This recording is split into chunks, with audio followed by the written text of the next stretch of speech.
প্রথমে এই ডিপজলকে বললো কি আপনি একটু নামাজের পরে এলান করে দিয়েন যাতে সবাই একটু বসে।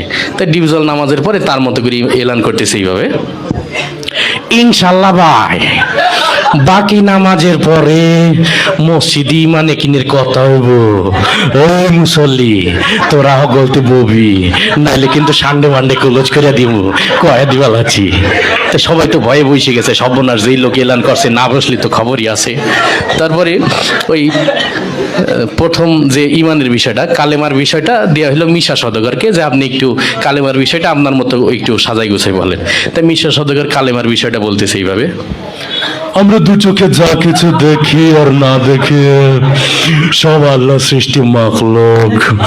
মাখলুক কিছু করতে পারে না আল্লাহর হুকুম ছাড়া, আর আল্লাহ সব কিছু করতে পারে মাখলুক ছাড়া।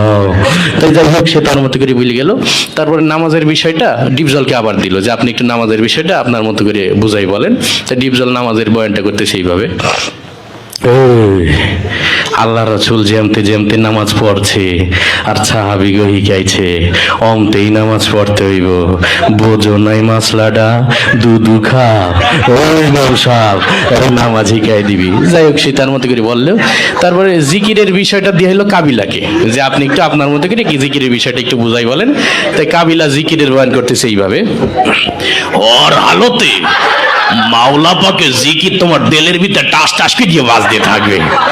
জিকির হইলে যদি তুমি কবরের ভিতরে হান্দাইতে পারো তাইলে তো বাইসি গেলা, আর জিকির না হইলে কবরে হান্দাইলে ফেরেশতারা তোমার 14 শিখের ভিতরে হান্দাই দেবে। যাই হোক সে তার মতো করে বলে গেল। তারপরে একরামুল মুসলিমিন, মুসলমান পরস্পর হৃদ্যতা ভালোবাসা, এটা দিয়ে হইলো নায়ক ওমর সানিকে। তো ওমর সানি তার মতো করে বুঝাই বলতেছে এইভাবে, একজন মুসলমান আরেকজন মুসলমানের দুঃখ কষ্ট ভাগাভাগি করে দেওয়ার নাম একরামুল মুসলিমিন।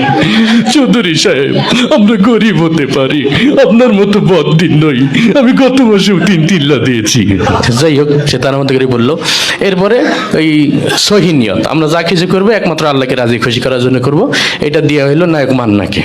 মরহুম মান্না এসে তার বয়ানটা করতেছে এইভাবে, আমরা যা কিছু করব পৃথিবীর কোনো মানুষকে খুশি করার জন্য করব না, সবকিছু আল্লাহকে রাজি খুশি করার জন্য করব। যাই হোক সে তার মতো করে বলে গেল। এরপরে তাবলিগের বিষয়টা দেওয়া হলো নায়ক রুবেলকে। তাই নায়ক রুবেল তার মতো করে বলতেছে এইভাবে, আল্লাহর দিয়া জান, আল্লাহর দিয়া মাল, আল্লাহর দিয়া সময় নিয়ে আল্লাহর রাস্তায় বের হয়ে আল্লাহর দিয়া জান মাল সময় সঠিক মূল্যায়ন করতে হবে। আর জেনে রাখি শয়তান, তুই যদি আল্লাহর দিয়া জান, আল্লাহর দিয়া মাল, আল্লাহর দিয়া সময় সঠিক মূল্যায়ন না করিস তুই বেঈমান হয়ে মারা যাবি, বেঈমান হয়ে মারা যাবি।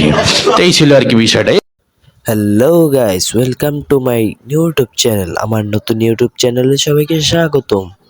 আমি মাত্র কয়েকটা ভিডিও ছেড়েছি, তো এই ভিডিওটা যদি ভালো লাগে তাহলে লাইক কমেন্ট করবেন, পাশাপাশি সাবস্ক্রাইব করবেন এবং বেল আইকনটি প্রেস করবেন। অবশ্যই পাশে থাকবেন। ওকে, ভালো থাকুন, সুস্থ থাকুন, বাই।